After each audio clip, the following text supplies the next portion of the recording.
अस्सलाम वालेकुम everyone, welcome back to magic kitchen. आज मैं आपके साथ शेयर करूंगी भिंडी की एक ज़बरदस्त सी रेसिपी। गर्मियों का सीज़न है और मार्केट में भिंडियां बहुत ज़्यादा आ रही हैं, तो मैंने सोचा क्यों ना आपके साथ एक भिंडी की बहुत लजीज सी रेसिपी शेयर की जाए जो झटपट तैयार हो जाती है। जल्दी से अपनी रेसिपी स्टार्ट करते हैं, लेकिन आप लोग उससे पहले मेरे चैनल को सब्सक्राइब कर लें और बेल का आइकन दबाना मत भूलिएगा ताकि आइंदा आने वाली हर रेसिपी की नोटिफिकेशन आप लोगों को मिलती रहे। पैन के अंदर मैंने ऑयल को थोड़ा सा गर्म कर लिया है और इसके अंदर मैं शामिल करूंगी 1 चम्मच जीरा। जीरे को हम यहाँ हल्का सा फ्राई करेंगे, बहुत ज़्यादा आपको फ्राई नहीं करना है, लेकिन हल्का सा हम यहाँ जीरे को फ्राई करेंगे।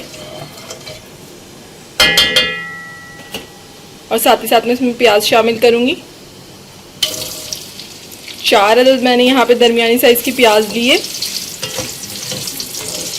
प्याज को आपको यहाँ बहुत अच्छी तरह से फ्राई करना है। प्याज को हम यहाँ इतना फ्राई करेंगे कि प्याज हमारी हल्की सुनहरी रंग की हो जाए और इसका कच्चापन बिल्कुल ख़त्म हो जाए। देखिए हमारी प्याज यहाँ हल्की सी अपना कलर चेंज करना शुरू कर दिया है, लेकिन अभी हमें इसे थोड़ा सा और फ्राई करना है कि इसका कलर बिल्कुल सुनहरा सा हो जाए। ज़्यादा क्रिस्पी नहीं करना है हमें इसको, लेकिन कलर इसका चेंज हो जाए। देखिए यहाँ पे हमारी प्याज का कलर चेंज हो चुका है, हल्का सुनहरा सा कलर आ चुका है। अब मैं इसमें गोल लाल मिर्च शामिल करूंगी। यहाँ पे मैंने 8 से 10 अदद गोल मिर्च लिए और साथ में मैं हरी मिर्ची भी शामिल करूंगी।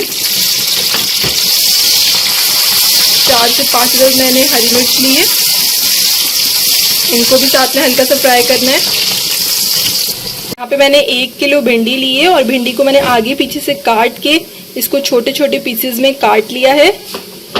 और यहाँ पे मैं इसमें साथ में अपनी भिंडियाँ भी शामिल कर रही हूँ।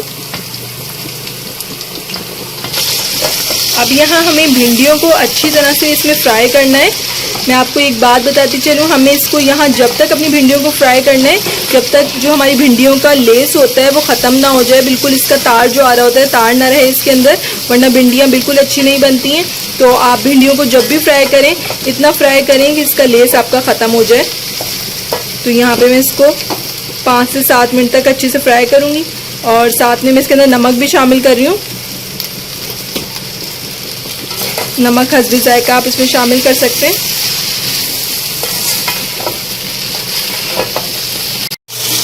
भिंडियों को यहाँ देखिए मैं बहुत अच्छी तरह से फ्राई कर रही हूँ और आपको भी इसी तरह फ्राई करना है। और अब देखें इसका लेस बिल्कुल ख़त्म हो चुका है, इसके अंदर कोई तार नहीं बन रहा है, यानी कि भिंडियाँ हमारी अच्छे से फ्राई हो चुकी हैं। और अब इसके अंदर मैं टमाटर शामिल करूँगी। मैंने यहाँ पे 2 अदद टमाटर शामिल किए हैं। टमाटर को भी भिंडियों के साथ अच्छे से मिक्स करना है। टमाटर के साथ साथ मैं इसमें 1 चम्मच कुटी हुई मिर्च शामिल कर रही हूँ। इसको भी मिक्स करेंगे अच्छे से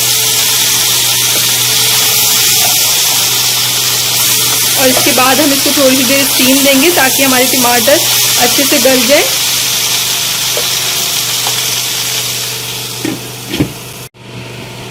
यहाँ हम अपनी भिंडी को चेक करेंगे, लेकिन भिंडी भी गल चुकी है और साथ में हमारे टमाटर भी इसके अंदर गल चुके हैं बिल्कुल।